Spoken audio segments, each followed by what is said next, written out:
নমস্কার। শুরুতেই বড় খবর। ভবানীপুরের বৈঠকের মাঝে হঠাৎ ফিরহাদ হাকিম এবং সুব্রত বক্সিকে ফোন করেন মুখ্যমন্ত্রী মমতা বন্দ্যোপাধ্যায়। কি এমন বার্তা দিলেন তিনি, তা নিয়ে এখন রাজনৈতিক মহলে তুমুল জল্পনা শুরু হয়েছে। এদিকে ভোটের আগে বড় পদক্ষেপ নির্বাচন কমিশনের। নবান্নের সিদ্ধান্ত বাতিল করে 15 জন আইপিএস অফিসারকে ভিন রাজ্যে পাঠানোর নির্দেশ দেওয়া হয়েছে। এই ঘটনায় প্রশাসনিক স্তরে চাপা উত্তেজনা তৈরি হয়েছে। অন্যদিকে দীর্ঘ জল্পনার অবসান ঘটিয়ে আইএসএফে যোগ দিতে চলেছেন আরাবুল ইসলাম। অভিমানের জেরেই এই সিদ্ধান্ত বলে জানা যাচ্ছে, যা রাজনীতিতে নতুন সমীকরণ তৈরি করতে পারে। এদিকে প্রচারে বেরিয়ে আবারও বিতর্কে মদন মিত্র। দক্ষিণেশ্বর পুজো দেওয়ার পর বিজেপির এক নেতাকে পাগল বলে কটাক্ষ করেন তিনি, জানিয়ে শুরু হয়েছে নতুন বিতর্ক। বিজেপির অন্দরেও পরিস্থিতি বেশ উত্তপ্ত। প্রার্থী প্রত্যাহার না করলে কঠোর পদক্ষেপ নেওয়ার হুঁশিয়ারি দিয়েছেন দলেরই একাংশ কর্মী। নির্বাচনের আগে এই কোন্দল দলকে চাপে ফেলতে পারে বলেই মনে করা হচ্ছে। সিপিএমকে ঘিরেও বিতর্ক তুঙ্গে।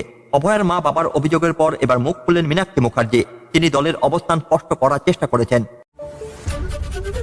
চুচুড়ায় আবার দেখা গেল স্বজনের রাজনীতি। অভিমান ভুলে দেবাংশুর পাশে দাঁড়ালেন অসিত, যা রাজনৈতিক মহলে ইতিবাচক বার্তা দিয়েছে। এদিকে বিজেপি দ্বিতীয় দফার প্রার্থী তালিকা ঘোষণা করেছে। অর্জুন, দিব্যেন্দু, রূপা ও কৌস্তবের মতো বড় নাম তালিকায় রয়েছে। আরো 112টি আসনে প্রার্থী ঘোষণা করে বিজেপি জানিয়েছেন এখনো 38টি আসনের প্রার্থী বাকি রয়েছে। ফলে রাজনৈতিক উত্তেজনা আরো বাড়ছে। সবশেষে নন্দীগ্রামে এবার মুখোমুখি শুভেন্দু অধিকারী ও পবিত্র কর। একসময় যার ভূমিকা ছিল জয়ের পেছনে, সেই পবিত্র এবার প্রতিদ্বন্দ্বী। এই লড়াই ঘিরে আগ্রহ তুঙ্গে। ভবানীপুরে বৈঠকের মাঝে ফিরহাদ সুব্রতকে ফোন মমতার। কি এমন মন্ত্র দিলেন? ভবানীপুরে চলা এক গুরুত্বপূর্ণ সাংগঠনিক বৈঠকের মাঝে হঠাৎ ফিরহাদ হাকিম ও সুব্রত বক্সিকে ফোন করেন মুখ্যমন্ত্রী মমতা বন্দ্যোপাধ্যায়। এই ফোন ঘিরে রাজনৈতিক মহলে ব্যাপক জল্পনা শুরু হয়েছে। সূত্রের খবর, আসন্ন নির্বাচনকে সামনে রেখে কিছু গুরুত্বপূর্ণ কৌশলগত নির্দেশ দেওয়া হয়েছে। যদিও ফোনে ঠিক কি আলোচনা হয়েছে তা আনুষ্ঠানিকভাবে জানানো হয়নি, তবে দলের অন্তরে শৃঙ্খলা বজায় রাখা এবং নির্বাচনী প্রস্তুতি জোরদার করার বার্তাই দেওয়া হয়েছে বলে মনে করা হচ্ছে। এই ঘটনাকে ঘিরে রাজনৈতিক উত্তেজনা আরো বেড়েছে। ভোটের আগে প্রশাসনকে বড় ধাক্কা। 15 আইপিএসকে ভিন্ন রাজ্যে পাঠালো নির্বাচন কমিশন। নির্বাচনের আগে প্রশাসনের বড়সড় পদক্ষেপ নিল নির্বাচন কমিশন। নবান্নের একটি সিদ্ধান্ত বাতিল করে 15 জন আইপিএস অফিসারকে ভিন রাজ্যে পাঠানোর নির্দেশ দেওয়া হয়েছে। কমিশনের এই পদক্ষেপকে নির্বাচনকে নিরপেক্ষ ও স্বচ্ছ রাখতে গুরুত্বপূর্ণ বলে মনে করা হচ্ছে। তবে এই সিদ্ধান্তে রাজ্য প্রশাসনের মধ্যে কিছুটা অস্বস্তি তৈরি হয়েছে বলে সূত্রের খবর। রাজনৈতিক মহলও এই ঘটনাকে কেন্দ্র করে চাপানোতে শুরু হয়েছে। বিরোধীরা এই সিদ্ধান্তকে স্বাগত জানালেও শাসক দলের তরফে প্রশ্ন তোলা হচ্ছে। জল্পনা শিলমোহর। অভিমান নিয়ে আইএসএফে যোগ দিচ্ছেন আরাবুল ইসলাম। দীর্ঘদিন ধরে চলা জল্পনার অবসান ঘটিয়ে অবশেষে আইএসএফে যোগ দিতে চলেছেন আরাবুল ইসলাম। সূত্রের খবর, দলের প্রতি কিছু অভিমান থেকে তিনি এই সিদ্ধান্ত নিয়েছেন। রাজনৈতিক মহলে এই ঘটনাকে বড় পরিবর্তন হিসেবে দেখা হচ্ছে। তার এই পদক্ষেপ ভবিষ্যতে রাজ্যের রাজনৈতিক সমীকরণে প্রভাব ফেলতে পারে বলেই মনে করছেন বিশ্লেষকরা। যদিও এখনো আনুষ্ঠানিক ঘোষণা বাকি, তবে ঘনিষ্ঠ মহলের দাবি খুব শীঘ্রই তিনি নতুন দলে যোগ দিতে পারেন। প্রচারে বেরিয়ে মেজাজে মদন। বিজেপি নেতাকে পাগল বলায় বিতর্ক। প্রচারে বেরিয়ে আবারও বিতর্কে জড়ালেন তৃণমূল নেতা মদন মিত্র। দক্ষিণেশ্বরে পুজো দেওয়ার পর এক জনসভায় তিনি বিজেপির এক প্রভাবশালী নেতাকে পাগল বলে কটাক্ষ করেন। তার এই মন্তব্য ঘিরে রাজনৈতিক মহলে তীব্র প্রতিক্রিয়া দেখা গেছে। বিজেপির পক্ষ থেকে এই মন্তব্যের কড়া সমালোচনা করা হয়েছে। অন্যদিকে তৃণমূলের একাংশ বলছে এটি ছিল রাজনৈতিক বক্তব্য। তবে নির্বাচন যত এগোচ্ছে ততই এমন মন্তব্য রাজনীতির উত্তাপ বাড়াচ্ছে। বিজেপিতে কোন্দল। প্রার্থী প্রত্যাহার না করলে হুঁশিয়ারি কর্মীদের। বিজেপির অন্দরে কমেই বাড়ছে অসন্তোষ। প্রার্থী নির্বাচনকে কেন্দ্র করে দলেরই একাংশ কর্মী ক্ষোভ প্রকাশ করেছেন।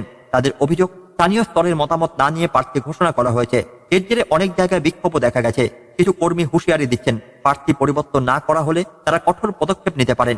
নির্বাচনের আগে এই ধরনের কোন্দল দলকে অস্বস্তিতে ফেলছে বলে মনে করছেন রাজনৈতিক বিশ্লেষকরা।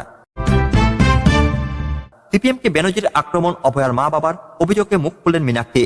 সিপিএমকে ঘিরে নতুন বিতর্ক শুরু হয়েছে অভয়ার মা বাবার অভিযোগকে কেন্দ্র করে। তারা দলের বিরুদ্ধে তীব্র ক্ষোভ প্রকাশ করেছেন। এই ঘটনার পর এবার মুখ খুলেছেন সিপিএম নেত্রী মীনাক্ষী মুখার্জি। তিনি অভিযোগের জবাব দিয়ে দলের অবস্থান স্পষ্ট করার চেষ্টা করেছেন। যদিও এই ঘটনায় রাজনৈতিক মহলে তুমুল আলোচনা শুরু হয়েছে। বিরোধীরা এই বিষয়টি নিয়ে সিপিএমকে কোণঠাসা করার চেষ্টা করছে। অভিমান মুছে দেবাংশুর পাশে অসিত। চুচুড়ায় সৌজন্যের রাজনীতির ছবি। চুচুড়ায় দেখা গেল এক অন্যরকম রাজনৈতিক ছবি। অভিমান বলে দেবাংশুর পাশে দাঁড়ালেন অসিত। একসঙ্গে মঞ্চে উপস্থিত হয়ে তারা ঐক্যের বার্তা দেন। এই ঘটনাকে অনেকে সৌজন্যের রাজনীতি হিসেবে দেখছেন। বর্তমান সময়ে যেখানে রাজনৈতিক সংঘাত বেশি চোখে পড়ে, সেখানে এই ধরনের ঘটনা একটি ইতিবাচক বার্তা দেয়। স্থানীয় কর্মীরাও এই পদক্ষেপকে স্বাগত জানিয়েছেন। দ্বিতীয় দফার প্রার্থী তালিকা ঘোষণা বিজেপির বড় নামদের জায়গা। বিজেপি দ্বিতীয় দফায় প্রার্থী তালিকা ঘোষণা করেছে। তালিকায় অর্জুন সিং, দিব্যেন্দু অধিকারী, রূপা গঙ্গোপাধ্যায় এবং কৌস্তব বাগচির মতো পরিচিত নাম রয়েছে। দলীয় সূত্র জানা গেছে, অভিজ্ঞতা ও সংগঠনের শক্তিকে গুরুত্ব দিয়েই এই প্রার্থী নির্বাচন করা হয়েছে। নির্বাচনের আগে এই তালিকা প্রকাশে রাজনৈতিক মহলে নতুন করে আলোচনা শুরু হয়েছে। 112 আসনে প্রার্থী ঘোষণা, হিরণ রূপাল লড়াই ঘিরে উত্তেজনা। বিজেপি আরো 112 আসনে প্রার্থী ঘোষণা, হিরণ রূপাল লড়াই ঘিরে উত্তেজনা। বিজেপি আরো 112টি আসনে প্রার্থী ঘোষণা করেছে। এই তালিকায় হিরণ চট্টোপাধ্যায় টিকিট পেয়েছেন এবং রূপা গঙ্গোপাধ্যায় লড়বেন লাভলির বিরুদ্ধে। এখনো 38টি আসনের প্রার্থী ঘোষণা বাকি রয়েছে। ফলে রাজনৈতিক মহলে জল্পনা তুঙ্গে। এই ঘোষণার পর বিভিন্ন কেন্দ্রে লড়াই আরো জমে উঠবে বলেই মনে করছেন বিশ্লেষকরা। পবিত্র বনাম শুভেন্দু পুরনো সম্পর্কে লড়াই এবার রাজনীতির মঞ্চে। 2021 সালে নির্বাচনে শুভেন্দু অধিকারীর জয়ের পেছনে পবিত্র পরের ভূমিকা নিয়ে নতুন করে আলোচনা শুরু হয়েছে। এবার সেই পবিত্র তৃণমূলের প্রার্থী হিসাবে সামনে আসছে জল্পনা। ফলে এক সময়কার সহযোগী, তখন প্রতিদ্বন্দ্বী। এই লড়াই ঘিরে রাজনৈতিক উত্তেজনা তুঙ্গে। অনেকেই মনে করছেন পরিচিত কৌশল ব্যবহার করেই পবিত্র এবার শুভেন্দুকে চ্যালেঞ্জ জানাতে পারেন। এখানে শেষ করছি আজকের প্রতিবেদন। সবাই ভালো থাকুন, সুস্থ থাকুন। ধন্যবাদ।